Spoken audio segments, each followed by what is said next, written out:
ಭಾರತದ ಪ್ರಜೆಗಳಾದ ನಾವು, ಭಾರತದ ಪ್ರಜೆಗಳಾದ ನಾವು ಭಾರತವನ್ನು ಸಾರ್ವಭೌಮ ಸಮಾಜವಾದಿ ಧರ್ಮನಿರಪೇಕ್ಷ ಪ್ರಜಾಸತ್ತಾತ್ಮಕ ಗಣರಾಜ್ಯವನ್ನಾಗಿ ರೂಪಿಸುವುದಕ್ಕಾಗಿ ಗಣರಾಜ್ಯವನ್ನಾಗಿ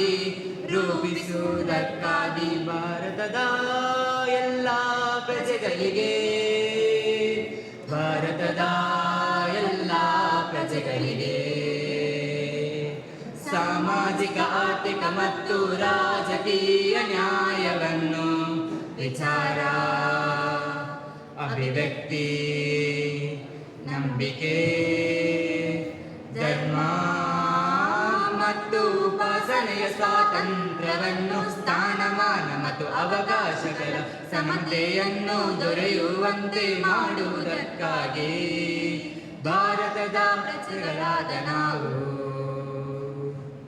ಭಾರತದ ಪ್ರಜೆಗಳಾದ ನಾವು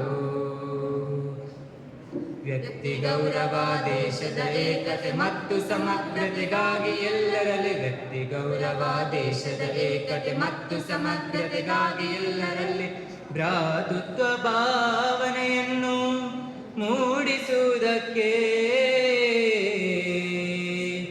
ದೃಢ ಸಂಕಲ್ಪ ಮಾಡಿ ನಮ್ಮ ಸಂವಿಧಾನ ಸಭೆಯಲ್ಲಿ, ದೃಢ ಸಂಕಲ್ಪ ಮಾಡಿ ನಮ್ಮ ಸಂವಿಧಾನ ಸಭೆಯಲ್ಲಿ 1949ನೇ ಇಸವಿಯ ನವೆಂಬರ್ ತಿಂಗಳ 26ನೇ ದಿನದಂದು ಈ ಸಂವಿಧಾನವನ್ನು ನಮಗೆ ನಾವೇ ಅರ್ಪಿಸಿಕೊಂಡು ಅಂಗೀಕರಿಸಿ ಶಾಸನವಾಗಿ ವಿಧಿಸಿಕೊಂಡಿದ್ದೇವೆ, ವಿಧಿಸಿಕೊಂಡಿದ್ದೇವೆ,